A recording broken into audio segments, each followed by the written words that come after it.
Hey everybody, Alvinator here, Mulligans and Hackers podcast, and today on the pod we've got a returning guest, PGA Champions guy, Brian Cooper. How you doing, pal? All right, buddy. How are you? Happy to be back with you again.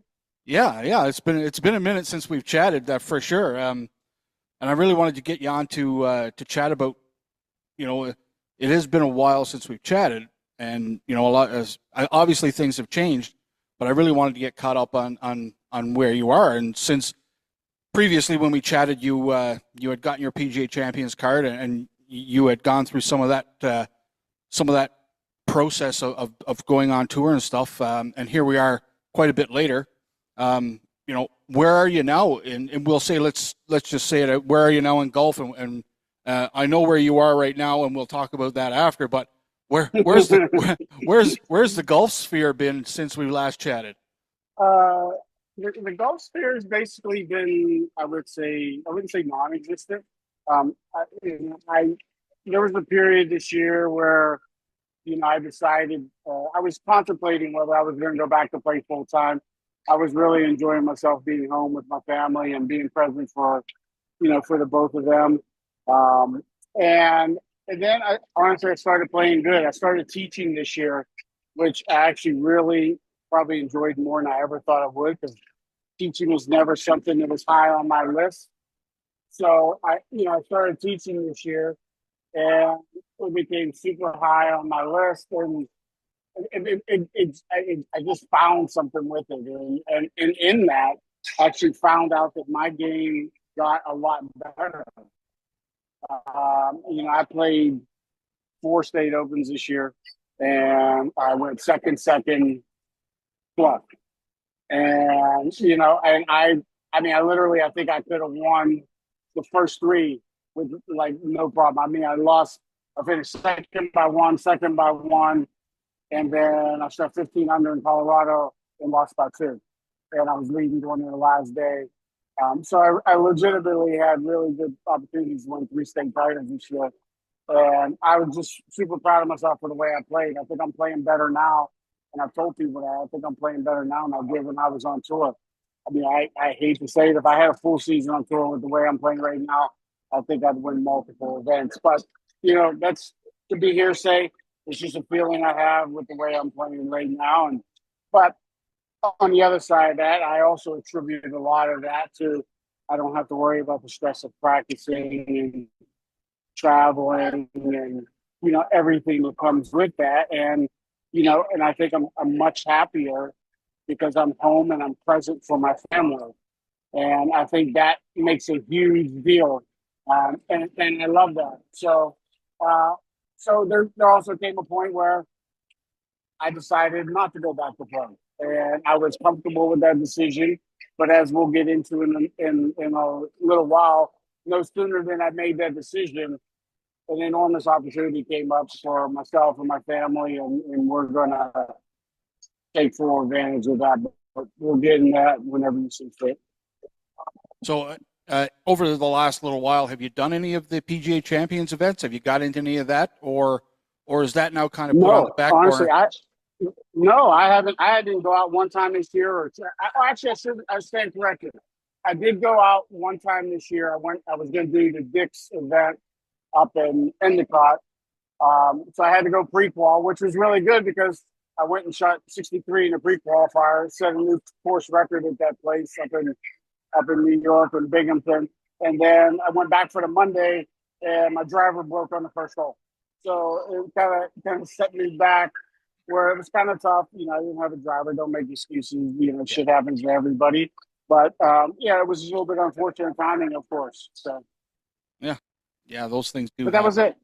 That was Yeah, it. No more of that was that. the only But one I did all year. And so I had no desire to do any, to be honest with you. I had zero desire. The only reason I did that one is because I could drive from home. And that was it. I mean, but I've had no desire to do any Monday qualifying. Um, so you're still doing in that time those? Have you still been playing competitive golf, like in any aspect, like I mini mean, tour just those stuff, state or opens that I mentioned, just those four state opens that I mentioned that I played. Those are the only four events I played in all year. uh, and uh, and I was quite comfortable with it. I really, like I said, I felt like being home and being present for my family and being able to be more involved, with my son and being home with his hockey. Which I'm at a hockey rink right now, but that made everything to me. That I just felt so grounded and from the mental aspect of what I struggled with. It's just a good place for me. Truthfully speaking, the tour is not a healthy place for me. It's not, and that's just that. And I don't have an issue actually saying it. I think tour life was great. I think what I've accomplished was great, um, but it just wasn't for me. I don't like being away from my family. I don't like because of what I went through with depression. I know what traveling and being isolated does to me, and it's just not a healthy place for me, and I didn't want any more parts of it. Interesting. So you get to this point where you are now. Um, Talk about the transition of going from being involved in golf and golf being a part of your life to what you're doing now. Like you're at a hockey rink now. You're really involved in your son's hockey. Tell us about how much that is involved in your life, like day to day, week to week. Well, it's crazy. I'm teaching full time golf, so I'm still involved with golf, but I was involved before with my son's hockey, and now I'm even more involved. I do the film for his team. I've been asked and did it last year. I coached in the spring with CCM. Um, I coached on his team that went to Europe this year and played in London. And I enjoy that. And like I said, I do the film for his current AAA team in Pittsburgh. And that's very involved. I mean, there's a lot of stuff I have to do with that and in respect to setting up cameras, cutting film, editing films, taking care of stats but I love it. I mean, I absolutely, absolutely love it. And I wouldn't trade the position for the world because it's just been a good place for me. Yeah, I again when I was involved in hockey, and this is again, I'm past that stage of doing the hockey thing, and now I've moved into the golf. And you were kind of started with the golf, and now you've moved into the hockey thing. I think that's kind of cool. But so you teach golf now. How did that kind of come about? Um, that was something that you were going to step into because I know you've worked at golf courses before, but the teaching aspect of it. Um, Give me a little bit on how that started and golf again. Golf can't be an Yeah, easy sport to teach. no, it isn't. I mean, it definitely isn't. I mean, I had a buddy that works at a place, and he just said, "Hey, would you be interested in teaching?" And I told him, I said, the main thing with me teaching is I have to have an extremely flexible schedule. I have to be if I have to leave and go to Buffalo next week for 4 days. I mean, I can't hear any static about it. And they were super cool about the fact that you make your own schedule, and they did. They've been super accommodating to what I can do and when I'm there and present. And I never knew if I'd really like teaching, but as I got into it, I really, really enjoyed it. And I'm proud of the fact that like this year, I took a girl that didn't even make her high school golf team last year. She's the number 4 player this year on her team. I got a kid that was hoping to get a scholarship this year to play golf. That was his dream, and he was the 7th man on his team last year, and he has 2 Division III offers already. So for me as a teacher, I think those are 2 things that I'm super super proud of. But I know enough about the game that I can help people, and I've just really enjoyed doing it. And it's cool. I mean, I like it. I don't Yeah, know what no, else to say. no doubt. No different than when I was coaching hockey, seeing kids being able to elevate themselves to what you can see, what they maybe can't see, or what you can see down the road is kind of rewarding, right? Oh, no doubt. I mean, you have to get some of these. It's the same thing like in hockey. You got to get these kids to believe sometimes, you know, what they can do or what you see in them that they don't see in themselves. And these two kids are prime examples that they would constantly be like, "Oh, I'm doing this wrong. I can't do this." And I'm like, "I watched you just do it. I'm telling you, you can do it. You can do it over and over again." And both of them have turned into really good players. And honestly, I can't be more proud, the fact that I'm just a small part of what they've been able to achieve. So when you're teaching, and again, I can't wrap my head around because I've never had a golf lesson in my life. It's all trial and error for this guy. But when you get somebody that wants to be trained, when you look at them, what type of process do you go through when you're analyzing their game from? Because again, golf is hard, but from driver to like fairway woods to irons to chipping to putting, all this stuff requires so much attention. When you look at a golfer that comes in and says, "Okay, I'm going to work with you," what do you look at first in their game, and we'll focus on this, or is that, what kind of avenue do you go down when you're assessing a student to start helping them? I mean, the first thing you want to know more about them. I mean, sometimes that first lesson's more of an assessment, and you're talking. I mean, you want to know, do they play other sports? Because those other sports, those techniques in other sports come into play. Like, say a dad brings a kid in who's a hockey player. I'm going to relate to that really simple. I'm going to know that he has the mechanics already in him to be a good golfer because it's the same swing. If, for instance, he's a baseball player, plays soccer, girl plays soccer. Baseball too. I mean, baseball. The only bad thing about baseball is you're taught to really kind of lean into the ball, and sometimes that gets players up on their toes when they're coming through your downswing. And so they start moving towards the ball, which then puts them in a difficult spot because if they move towards the ball, a lot of times the golf club moves towards the ball. So you start seeing a lot of miss hits, heel hits, over the top, compensating for it. So there's a lot of things in assessments that you can go through. That's where video comes in huge. That's where TrackMan comes in huge, where you can actually show them. But also with all that, you have to know what kind of student you're working with. You got to know, do they learn kinesthetically? Do they learn visually? Do they learn audio? I mean, and once you find out how they learn, it's easier to teach them. So that's key. And I think a lot of teachers miss that. They just go right into teaching mechanics. Well, you know what?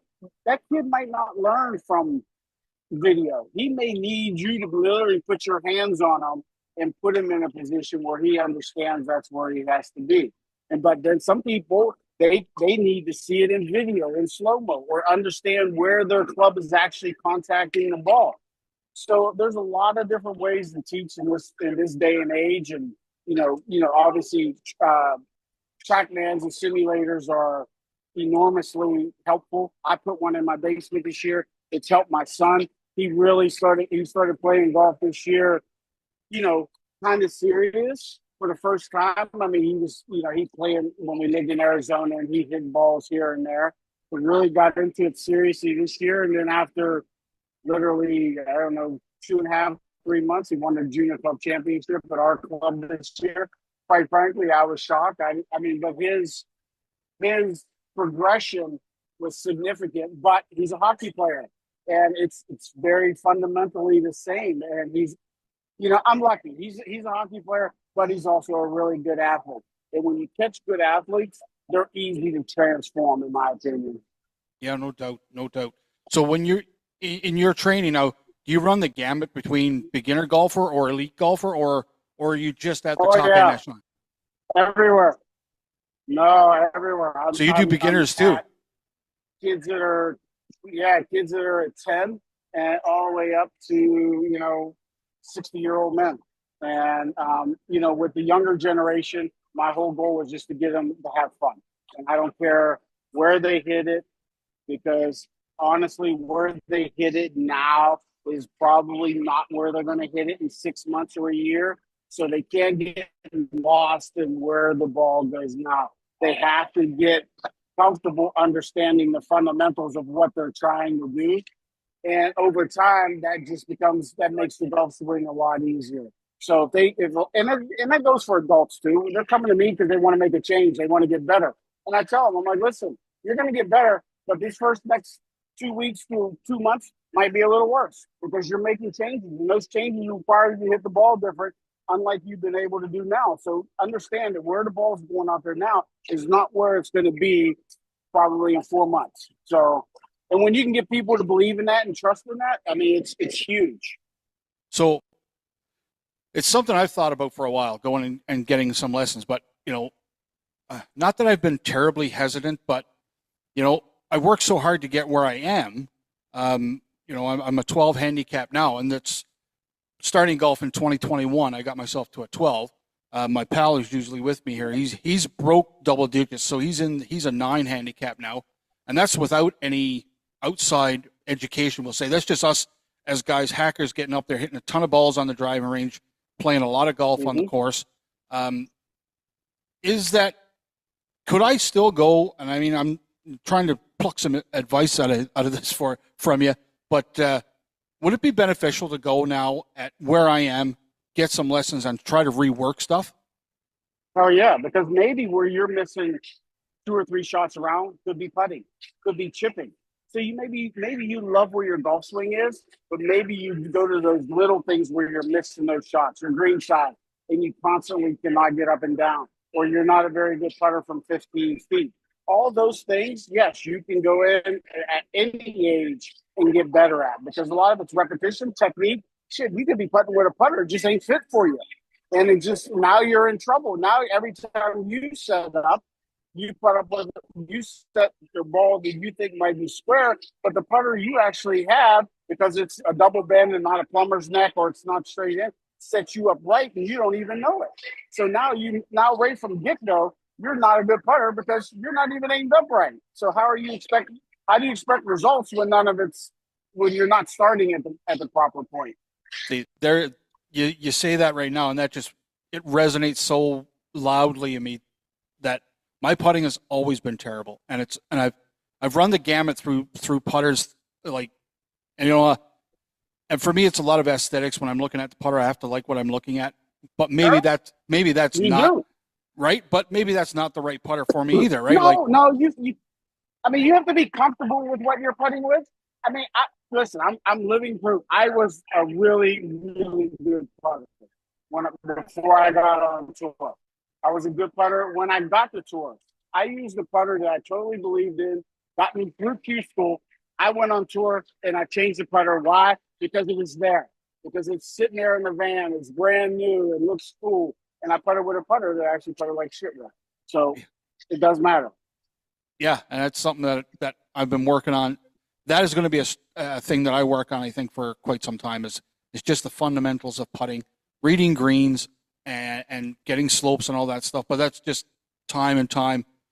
I look at my pal, and he's a really good putter. One piece of advice: if putting is a problem for you, work on putts from 10 feet and then nothing else. Yeah. Because if you become a good putter from 10 feet, guess what? Your chipping just got a lot easier, because now you're only worried about chipping it to 10 feet. You're not worried about chipping it to kick-in range. Fair enough. That's actually a good point. It'd be nice to actually play golf out on the golf course with guys who actually know the sport, instead of going out with the hacks that we go out with and just kicking it around all day. Because again, those type of things and that type of advice is important, I think. And I just think we're getting to the point now where we want to we're close to being where we want to be. Like, I'd love to be a single digit handicap. Chris is there, but he would rather be, he would like to be a little bit better, and I would like to be a little bit better. And maybe you're only 2 shots away. You can save that in short game in no time. Right. And I try to do I do those mental gymnastics in my head. It's like, dude, you're literally 2 shots away from being where you want to be. And then you go out and you're trying to manufacture that on the course, and that just doesn't work. It's like, you got to be able to go out and just play the game, play where you're playing from, hit the shots you need from the places that you're playing. Like today, again, this is our final weekend here as we're recording this. And I hit a lot of great drives today, but I couldn't hit a green to save my life today. And there you are. You're putting a lot of pressure on your short game, and I wasn't putting well today. So I knew that if I didn't tuck it tight, I'm putting myself in 50-50 range for making short putts, right? So that's stuff that continuously has to be worked on. And maybe it is time to go see somebody to say, hey. Always. Even me. It's always something I got to be working on. I'm struggling putting right now And I look at the putter that I feel like it's the best putter for me, and it doesn't look right when I look down at it now. So I know I'm struggling right now, and I'm just like, all right, what do I gotta do? What do I gotta do? Do I bite? Do I just fight through it? Fight through it? So now my mind's starting to go crazy about it, and I'm still unsure about what I'm gonna do. But the good thing is that I'm not playing for anything full time, so it's not like some urgent matter. Yeah, for But I'm still sure. pissed when I go out and I don't putt right. Hell, yeah. We play in an amateur tour up here, the Alberta Golf Tour, and we started last year, and we played more events this year. And for us, it was just a next level type of experience. You're going to play in, it's amateur tour. You're getting that tour experience. And we went and played our tour championship out in BC, and it was 4 days. Okay. It's a 4-day tournament, and day one I shoot 104 in my flight, and I was devastated. And the guy who actually won our flight shot 73 that day. And so, like, after day one, you're out of it, right? So what do you do? And I mean, shit. I struggle with the mental part of the game to begin with, but being that humbled on day one, it's like, well, you can't go home. You have to play three more bloody rounds here, right? Like, there is no going home and quitting. You gotta hang in there. You're in another province. You got the Airbnb, and you're not going home. So you have to fight through this. And I'll tell you, Brian, I played those next 3 rounds. I got better each consecutive day. And when I came back, like our amateur season was over, and I came back, my mental process in golf changed 100%. I'll tell you, I never played more comfortable rounds of golf, whether I scored well or scored poorly. I never played more comfortable rounds of golf ever as I did when I came back from that humbling experience. It's like, well, anytime you play golf now, it can't get any bloody worse than that, right? It can't. So just go out and play now, right? And I'm telling you, pal, like, just going out and playing now, like, when we playing out the stretch here, man, I have had the most fun I've had in golf. Yeah. And again, it's not even about the score. Sometimes you score well, sometimes you score shitty, right? That's just the nature of golf. But the attitude towards the game now is like, there is no club throwing. There is no, like, anger towards the game. So I think I've moved past a point in this game now when it comes to, like, the mental part of it. Is like, it fucking can't get any worse than that. So just keep playing, dude. And good things are going to come now. So now I'm actually, for the first time since I started golf in 2021, I'm actually sad the season's ending. Right? Well, that's something to look forward to. I mean, now if you end the season on a positive note, it gives you just that much, a little bit more vigor when the season starts to be like, okay, I'm looking forward to next year. And it also might push you to do some stuff in the winter that you haven't done before. Maybe working a sim some more, get into a sim league up there. I don't know if they have those up there yet. Yeah, you but bet. Get into something like that, where, like, you might do that.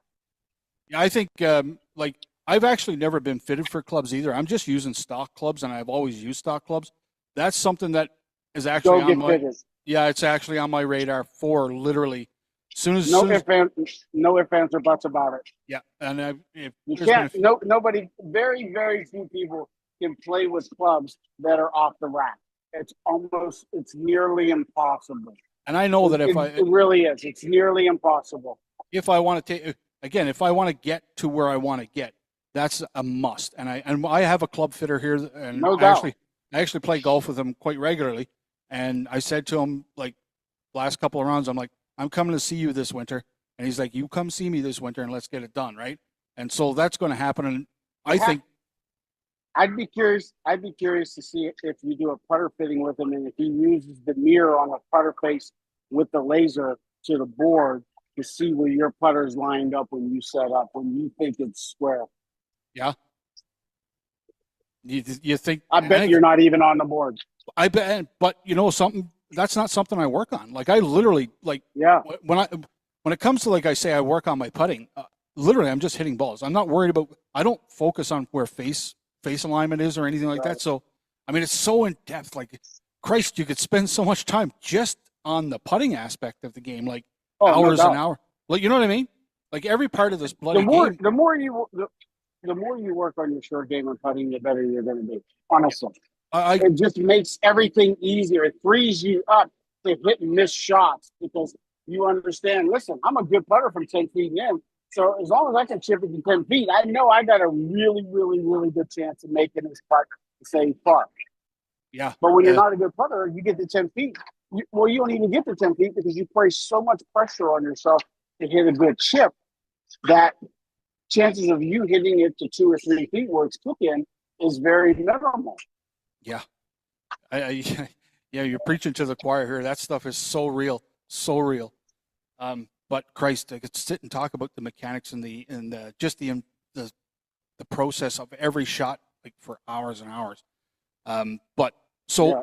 where are you now, pal? Like, so you're training, you're teaching golf. That's fantastic. You're involved in the hockey. What else you got going on? We have exciting changes coming up for our family. Like I told you earlier, I said shortly after I decided I didn't want to play anymore, I had a gentleman reach out to me from Colorado at a private club, Glenmore Country Club in Denver, and offered me the director of instruction position. So our family, after this year, is going to be on the move. We just moved to Pittsburgh, my hometown, and now in April we'll be moving. I'll be in Denver come April, and the family will join me shortly thereafter. So exciting changes, amazing opportunity. I'm replacing a guy that was there over 20 years. It's a career job, and I'm just really, really excited about this next chapter. That's awesome, pal. That's really good to hear. So give us a little bit of insight on what that entails. I'm literally, it's one of the best private clubs in Denver. It's right in Cherry Hills. I'm literally like a mile and a half from Cherry Hills Country Club, the famous Cherry Hills Country Club. Our club is undergoing a complete renovation clubhouse. We're putting 3 indoor sims inside. We got like 400 members. And I'm told once I open my books in December, I'm not going to have any downtime because it's like these members take a lot of lessons. So super excited. There's great hockey opportunities in Denver for Ashton. So the family's super excited about the opportunities that are there for him. And I wouldn't go anywhere that wasn't conducive to what his goals and dreams are. If it was somewhere where hockey wasn't very good, I would have turned it down. But this is just such an amazing opportunity to Colorado's a hockey state, pal. for our family. Yeah, it is, and we're looking forward to it. We've been there a couple times. We're going back in December, so we're really excited about the opportunities, and I'm super humbled that this guy chose me out of the blue, and it's just from him reading my story about what I battled and how I overcame it, and we had a really good conversation. He's like, "I want you to be my guy, so you want to do it?" And I jumped at the chance. That's awesome, pal. That's good to hear. And geez, yeah, you just did get to Pittsburgh, and now you're packing up and going to be taking the. It'll be literally 2 years on the dot.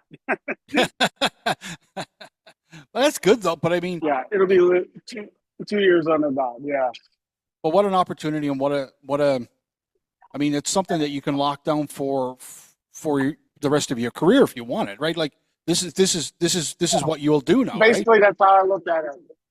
Yeah, basically that's how I looked at it. I'll spend the next 10 to 12 years teaching there, and then I'll be done, and that'll be it for me probably.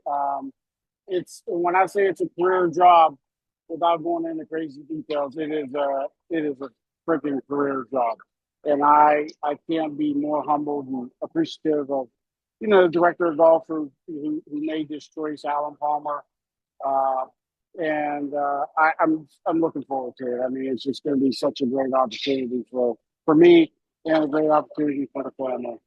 That's awesome, pal. It's really good to hear that avenue came up for you, and it's something you can go and sink your teeth into now, and you have some tenure to deal with there now. That's pretty cool, dude. So and I'm gonna go through the PGA program as a tour member. I get a little easier route. I just have to test out to get my Class A. So there is some opportunities where I might go ahead and start playing some section events. And, there's an easier path to maybe get into a couple Champions Tour events like the Senior PGA through the PGA of America. So we'll see how it turns out. But I mean, there'll definitely be a little bit more playing. At the very least, I'm sure I'm told I'm gonna be spending a lot of time playing pro-ams with the members. So I just look forward to it. We have to take 4 or 5 member trips a year with members. We take them places, just Alan and I, which is super exciting. And we go some of the best clubs in the country. Seminole, Oakmont. You name it, Brookline, you name it. He takes members to all these places, and that's just going to be such a treat for me to be able to share my life or what I've done on tour and my experiences with members and in places that are very historic. That's awesome, pal. But anyways, I'm not going to take up too much more of your time, but after you get settled in and you get some time under your belt there, let's chat again. And you Let's can give do me it. I'm happy to do it. I'd be thrilled to do it. We could do it from the golf course. That would be awesome.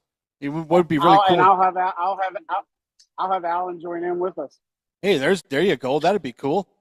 Get him on. Get him into the pod scene and get his feet wet. Absolutely, man. That would be awesome, wouldn't it? Absolutely. Yeah, that'd be great. All right, pal. I appreciate you jumping in and doing this with me, and we'll get this out. And after that, let's stay in touch and see what we come up with down the road. Always.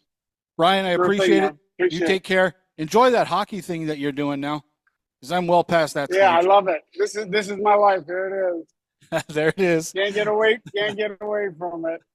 It all right, pal. Consumes me, and I would have it no other way. You bet. And if you love it and you're really enjoying it with your kid, because I did it for many years, you keep doing it because it's very rewarding. It's just a great bond, and I love it. Yep. Yeah. No chances of that changing. No doubt, and it's a great sport too. So, all right, pal. You take care, and we'll do this again sometime. All right,